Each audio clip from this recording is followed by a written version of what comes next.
Então, nesse meio aí, com esse foco nessa pureza, nessa dedicação ao Senhor pessoal e da igreja, vem John Owen.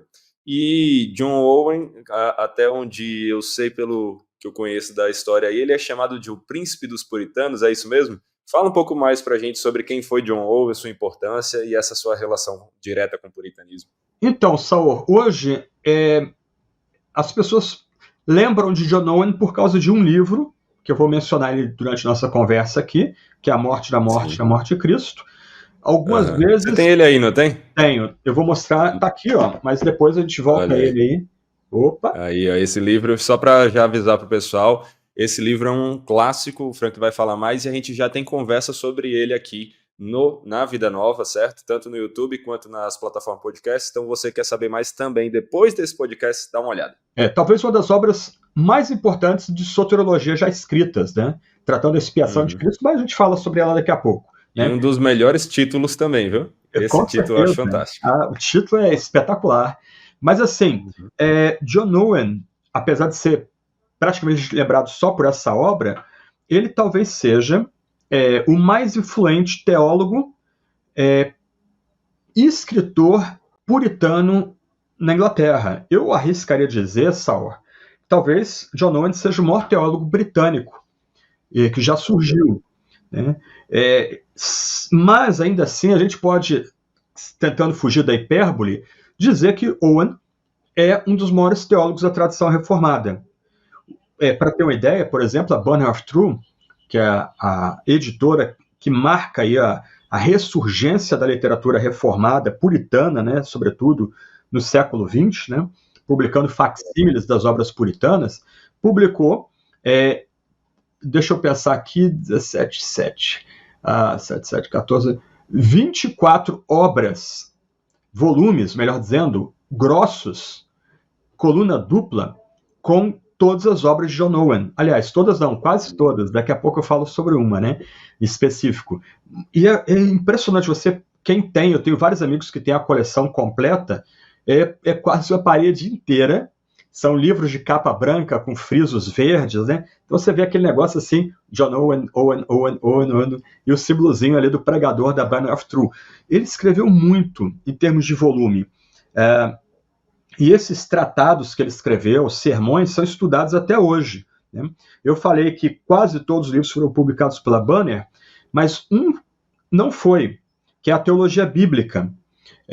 O Owen escreveu uma obra que seria uma teologia bíblica, a chave para interpretar a Sagrada Escritura, que ficou perdida, só foi descoberta, se não me falha a memória, no século XIX, e é a Soli Deo Gloria, que hoje republica essa obra, que é um volume bem grosso, em que Owen oferece um corte transversal, né? Horizontal, né? Assim, né?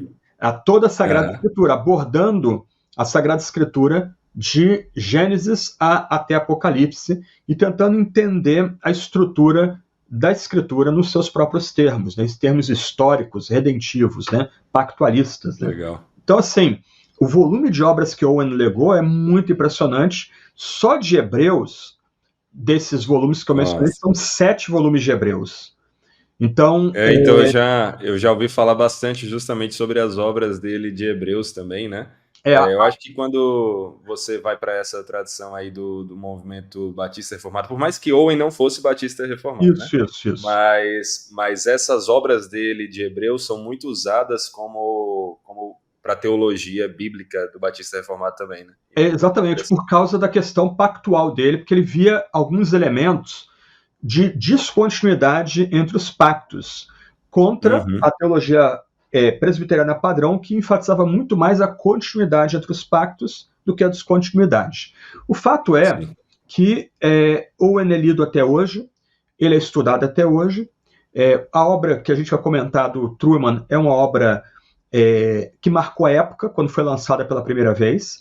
O que foi lançado no Brasil é a segunda edição. Inclusive, o Truman tem o cuidado de fazer um prefácio à segunda edição, explicar como o estudo de Owen avançou desde que o livro foi publicado pela primeira vez e agora sendo relançado, né, nessa segunda edição.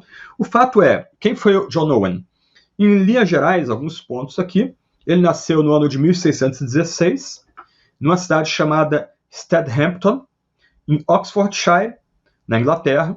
Ele foi educado na Universidade de Oxford, começou seus estudos com 12 anos. Esse é um negócio muito brilhante, né? No King's College. E ele se formou em 1635 na Universidade de Oxford. A sua formação tinha como concentração os clássicos, sobretudo os textos dos pais da igreja, dos escritores medievais, mas também Aristóteles, né? Aí entra também a questão da filosofia e teologia. Legal. Então essas seriam as 3 áreas de concentração da formação de John Owen. É interessante aí essa formação dele em Aristóteles também, porque eu acho que é algo que dá para perceber no estilo de escrita dele, aquela construção mais silogística da lógica de Aristóteles. Ele levanta a pergunta e gasta tempo respondendo. Inclusive, algo que torna Owen difícil de ler, em inglês e também em português, é que ainda que ele escreva em inglês, ele está pensando em latim, pela imersão dele nos clássicos. Então, algo que me ensinaram cedo foi tentar ler Owen em voz alta, porque, na verdade, ele não está escrevendo apenas, ele está discursando como um latino. Essa é a formação de Owen. Ele era imerso nos clássicos, ele era imerso numa visão de mundo greco-romana, né? Então, ele tinha débito com a estrutura de mundo greco-romana.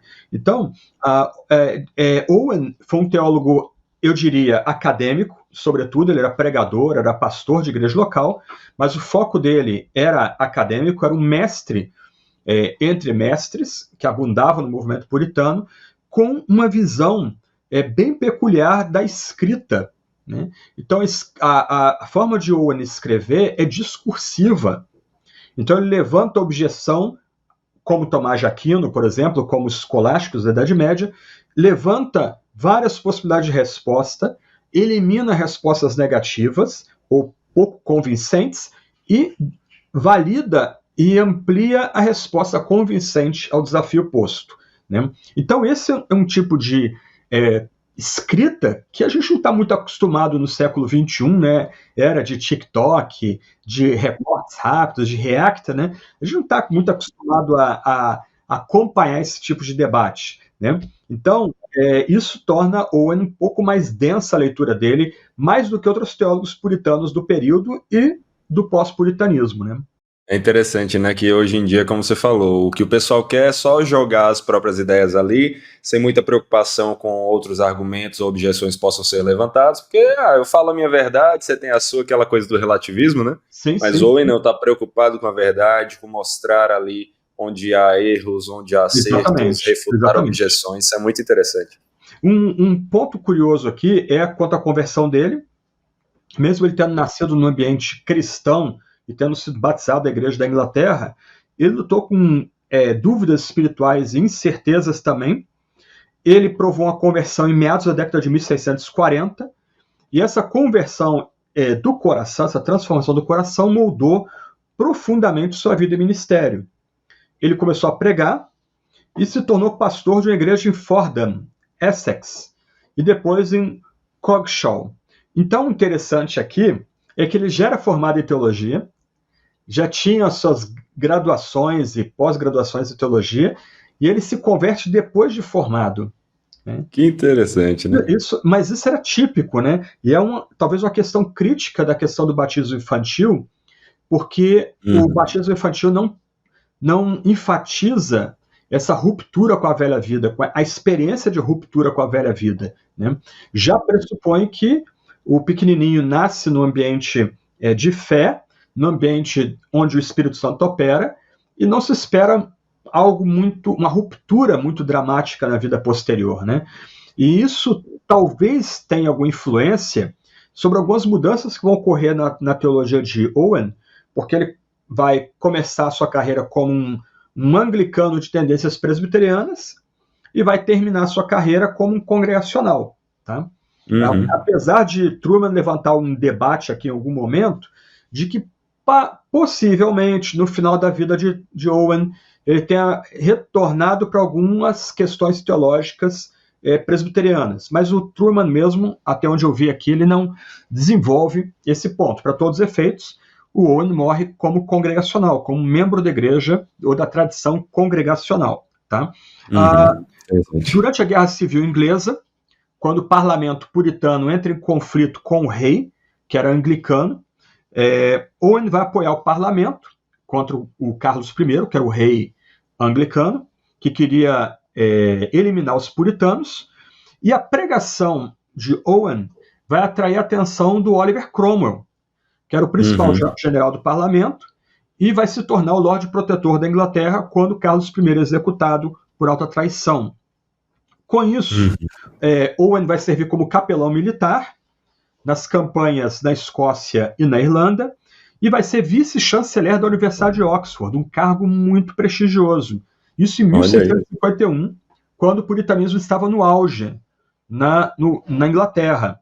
Então ele é nomeado vice-chanceler da Universidade de Oxford. A missão dele era promover uma reforma religiosa e acadêmica na universidade, incentivar o estudo e a formação teológica dos alunos. Né? E ele vai deixar essa vice-chancelaria no ano de 1657, 3 anos antes do retorno de Carlos I. Quando Carlos I retorna, aí tem a restauração da monarquia, Owen vai perder sua influência, vai ser afastado de Oxford e, mais adiante, vai ser proibido de pregar.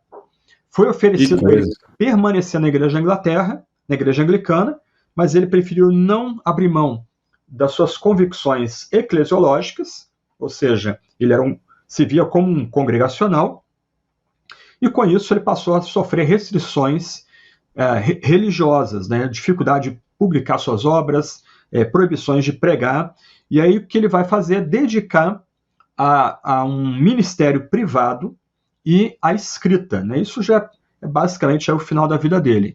E entre as grandes obras que ele nos legou, né, estão aí A Morte da Morte de Cristo, que é talvez a obra dele mais conhecida, né? Uma obra polêmica, mas muito importante para o debate sobre a expiação, e nós podemos falar sobre isso daqui a pouquinho também. E a Comunhão com Deus, outra obra importante, que tem língua portuguesa, e também sobre a mortificação do pecado, outra obra muito importante. J. Packer vai dizer que foi uma das obras mais importantes que ele leu no começo da sua vida cristã, né? Que são obras importantes e que têm impacto até hoje na teologia e na piedade protestante. Né? Em linhas gerais, Saor, as obras do Owen são caracterizadas por uma compreensão profunda da Escritura. Owen trata a exegese com toda a atenção, com toda a responsabilidade. Há um foco na doutrina de Deus, na doutrina da salvação e na vida cristã, inclusive na organização da igreja visível. Né?